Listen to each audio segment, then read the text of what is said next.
Tampaknya telah masuk satu penelpon. Kita sapa terlebih dahulu. Assalamualaikum. Waalaikumsalam warahmatullahi wabarakatuh. Salawatnya terlebih dahulu, Pak. Allahumma salli wa sallim wa barik ala Sayyidina Muhammad wa ala Allahumma ali salli alaihi. Sayyidina Muhammad. Allahumma salli wa sallim barik alaihi. Dengan Bapak siapa dari mana, Pak? Dan Bapak Ridwan di Bekasi. Baik, Bapak silakan bisa bertanya langsung kepada Buya. Assalamualaikum Buya. Waalaikumsalam warahmatullahi wabarakatuh. Semoga Buya dan keluarga selalu dalam lindungan Allah Subhanahu wa taala, Amin. selalu Amin. sehat, Amin. selalu semangat dalam berdakwah Buya. Amin. Amin. Semoga para santri juga senantiasa diberikan keistiqomahan dalam belajar, menimba ilmu dan juga Amin. menjadi ulama yang dikenal seperti Buya nantinya. Amin. Buya, saya baru lulus kuliah di salah satu perguruan tinggi di Bandung. Saya sudah menikah tapi belum bekerja. Nah, sekarang itu saya mau melamar ke perusahaan, sebetulnya perusahaan panas bumi gitu. Tapi setelah saya pelajari dulu tuh, belajar di kampus tuh, bahwa perusahaan yang berada di bidang ini itu meminjam modal di bank, bahkan ke Bank Dunia gitu, dengan bunga tertentu. Apakah boleh saya bekerja di tempat tersebut? Nah, bagaimana hukumnya bila saya bekerja di tempat itu? Apakah sama dengan saya bekerja di bank gitu?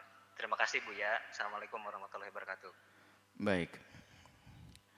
Jika kita, Masya Allah dia, doanya, doa santri biar terkenal kayak Buya. Enggak. Semoga manfaat. Terkenal itu musibah. Bukan terkenalnya, ini bahaya. Terkenal itu musibah ya. Musibah itu adalah syuhrah, keterkenalan itu musibah. Bisa menjadikan sebab rusak hati. Semoga anak-anak manfaat. Kalau harus terkenal, semoga selamat dari musibah.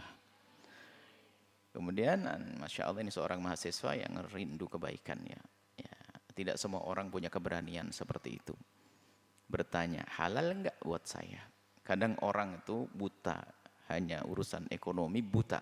Yang penting dapat duit, halal haram enggak penting. Ini musibah. Dan hendaknya semua orang beriman itu seperti itu. Khawatir bahwasanya yang dimakan adalah barang haram. Pertama, kalau Anda bekerja di lembaga atau sesuatu yang di situ ada ribanya dan Anda bekerja riba, jelas. Karena Anda menolong kemaksiatan.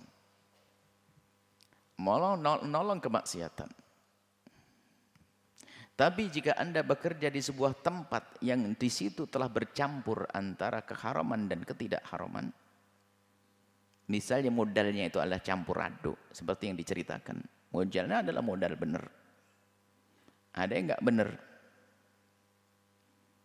Sebab riba itu yang diharamkan adalah tambahannya. Yang bukan tambahan tidak diharamkan.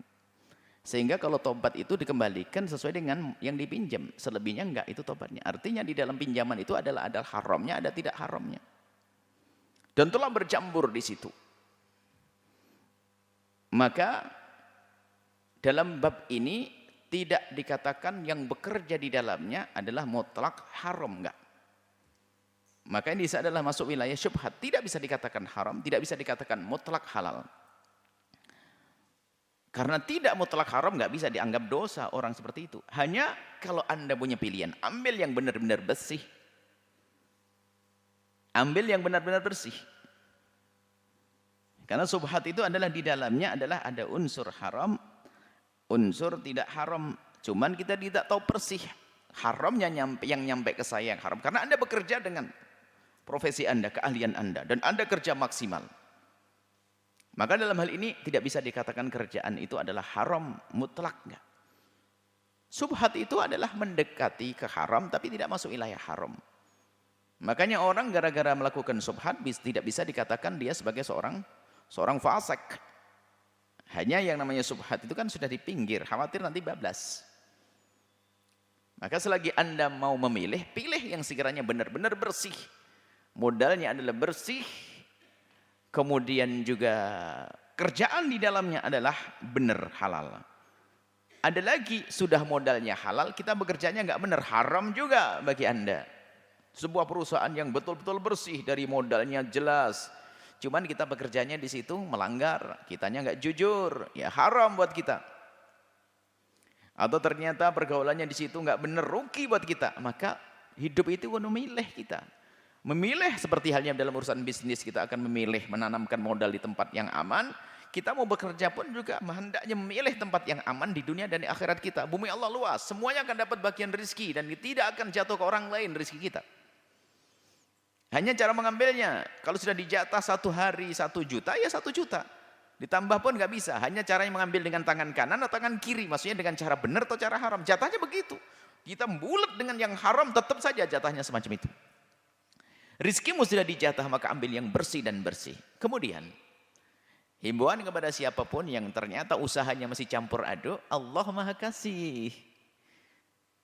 Jangan kecewa dengan adanya muncul fatwa para ulama yang menghimbau untuk berhenti. Jangan, justru mintalah kepada Allah, ya Allah, aku sekarang berada di kubang keharaman, antaskan kami Allah. Minta begitu, Allah Maha Kasih.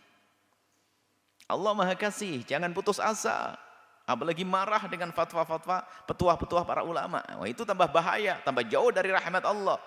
Jika Anda termasuk orang yang punya perusahaan dengan modal yang banyak haramnya, maka ketahuilah, jangan mengakhiri hidup Anda sebelum tobat. Anda akan rugi. Allah Tuhanmu Maha Pengasih, luas dengan pengampunannya. Segeralah menghadap kepada Allah, berusaha untuk tobat. Kalau Anda sudah niat untuk tobat, kok esok hari mati sudah dianggap selamat karena Anda sudah niat tobat. Yang repot adalah malah sombong. Gitu aja jadi repot semuanya, mati dalam keadaan su'ul khotimah. Karena apa? Belum menuju kepada tobat. Allah Maha luas dengan pengampunannya. Siapapun yang saat ini usaha sukses dengan rizki, dengan modal-modal yang campur riba, maka Allah Maha Kasih, Allah Maha Pengampun. Kembalilah kepada Allah. Jangan Anda gelisah, jangan Anda masuk sombong. Anda harus sedih dengan itu semuanya. Anda menjalankan bisnis tapi dengan banyak istighfar sambil merancang gimana saya akan hijrah perlahan demi perlahan. Seperti itu. Allah Maha tahu yang ada di hati Anda. Dan Allah juga tahu kesombongan hambanya. Semoga Allah menjadikan kita hamba yang tawadhu kepada Allah. Insyaf, mudah memohon ampun kepada Allah dan semoga Allah mengampuni kita. Wallahu a'lam bishawab.